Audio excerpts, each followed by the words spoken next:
Today we'll start with the zakah when someone has some exports and imports. So he imports containers, he exports containers. How does he calculate his zakah? So the zakah for that specific person is not per container. So he doesn't need to pay zakah on each container he sells or on each goods he buys. So the person who has that business and importing and exporting needs to identify one day in the lunar calendar year.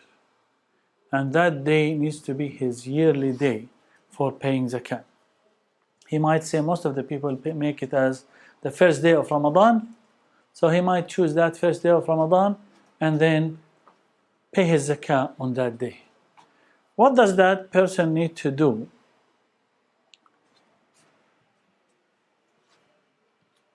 First of all, he needs to identify all the trading goods.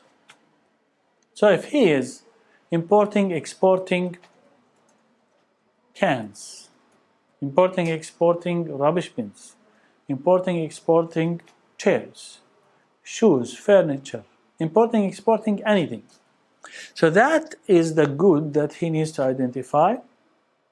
On that day, he needs to find out how much he has of these goods that he is trading or importing and exporting. For example, on that day, in his storages, on his books, he can sell his goods, not the cost. He can sell his goods for $2 million. So that's for him. That's an asset. That's money. So if he goes and sells these, for example, boxes of shoes, he will get $2 million. He will put this aside.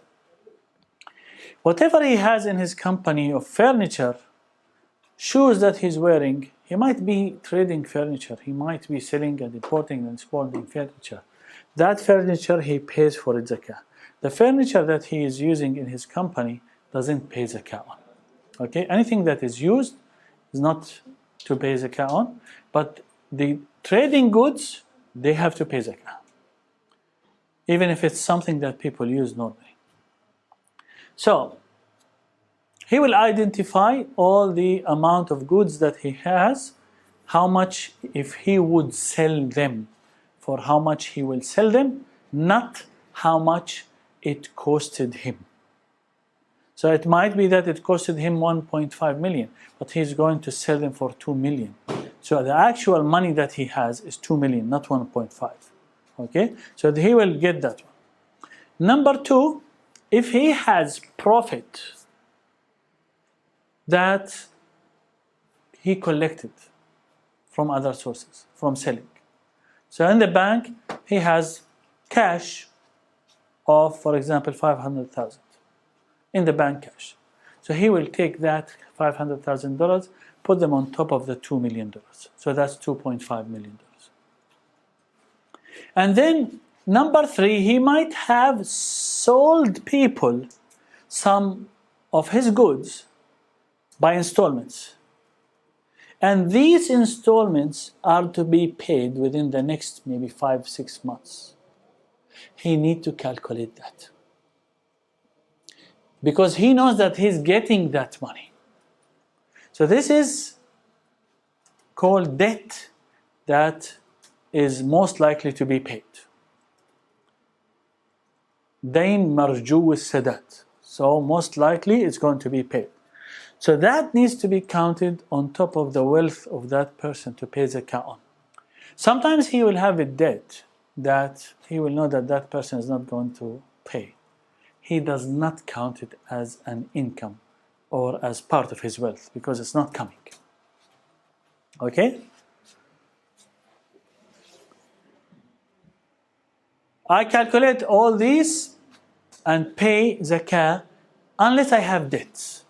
So if I have debts, then I need to remove the amount of debt that I have from all of that. So I might have, for example, all of my wealth are goods.